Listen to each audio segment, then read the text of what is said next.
ನಮಸ್ತೆ. ನಾವಿವಾಗ ಒಂದು ಕಡು ಬೇಸಿಗೆಯಲ್ಲಿದ್ದೇವೆ.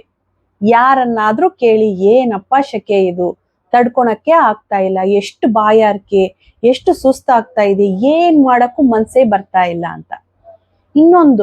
ಇನ್ನೂ ಒಂದು ತಿಂಗಳು ಹಿಂಗೆ ಹೀಟ್ ಸ್ಟ್ರೋಕ್ ಇರತ್ತಂತೆ, ಹೇಗಪ್ಪ ಈ ಬಿಸಿಲನ್ನ ತಡ್ಕೊಳೋದು ಅಂತ ನಿಮ್ಗೂ ಅನಿಸ್ತಾ ಇದೆಯಾ? ಅದಕ್ಕಾಗಿ ಭಯ ಪಡ್ಬೇಡಿ. ನಮ್ಮ ಯೋಗ ಶಾಸ್ತ್ರದಲ್ಲಿ ಇದಕ್ಕಾಗಿ ಒಂದು ಮೆಡಿಸಿನ್ ಅನ್ನ ಹೇಳಲಾಗಿದೆ, ಅದೇ ಶೀತಲಿ ಪ್ರಾಣಾಯಾಮ. ಅದನ್ನ ಹೇಗ್ ಮಾಡೋದು ಅಂತ ನೋಡೋಣ ಬನ್ನಿ. ಮೊದಲು ಒಂದು ಕಂಫರ್ಟೇಬಲ್ ಪೋಸ್ಚರ್ ಅಲ್ಲಿ ಕೂತ್ಕೊಂಡು ನಿಮ್ಮ ಬೆನ್ನನ್ನ ನೇರವಾಗಿಡಿ. ಅದಾದ ನಂತರ ನಿಮ್ಮ ನಾಲಿಗೆಯನ್ನ ಹೊರ ಹಾಕಿ ಅದನ್ನ ರೋಲ್ ಆಕಾರವಾಗಿ ಮಾಡಬೇಕು, ಈ ರೀತಿ. ಇದಾದ ನಂತರ ಇನ್ಹೇಲ್ ಮಾಡಿಬಿಟ್ಟು ನಿಮ್ಮ ನಾಲಿಗೆಯನ್ನ ಒಳಗೆ ಹಾಕಿ ನಿಮ್ಮ ಮೂಗಿನ ಹೊರಳೆಯಿಂದ ಎಕ್ಸೇಲ್ ಮಾಡಬೇಕು. ಈಗ ಒಂದ್ಸರಿ ತೋರಿಸ್ತೀನಿ ನೋಡಿ.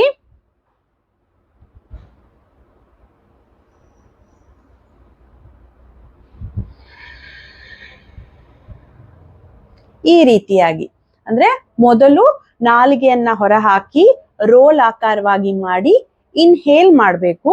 ಅದಾದ ನಂತರ ನಾಲಿಗೆಯನ್ನ ಒಳಗಡೆ ಹಾಕಿ ನಮ್ಮ ಮೂಗಿನ ಹೊರಳೆಯಿಂದ ಎಕ್ಸೇಲ್ ಮಾಡಬೇಕು. ಈ ರೀತಿ ಮಾಡೋದ್ರಿಂದ ನಮ್ಮ ಬಾಡಿಯನ್ನ ತಂಪಾಗಿ ಇಟ್ಕೋಬಹುದು.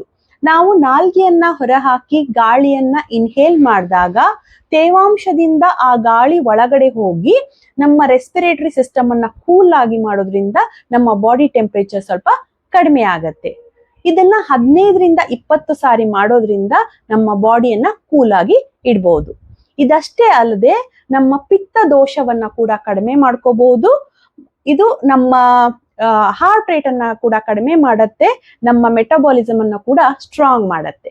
ಇದಲ್ವಾ ಒಂದು ಒಳ್ಳೆ ಮೆಡಿಸಿನ್ ಅಂದ್ರೆ? ಸರ್ವೇ ಸಂತು ನಿರಾಮಯ.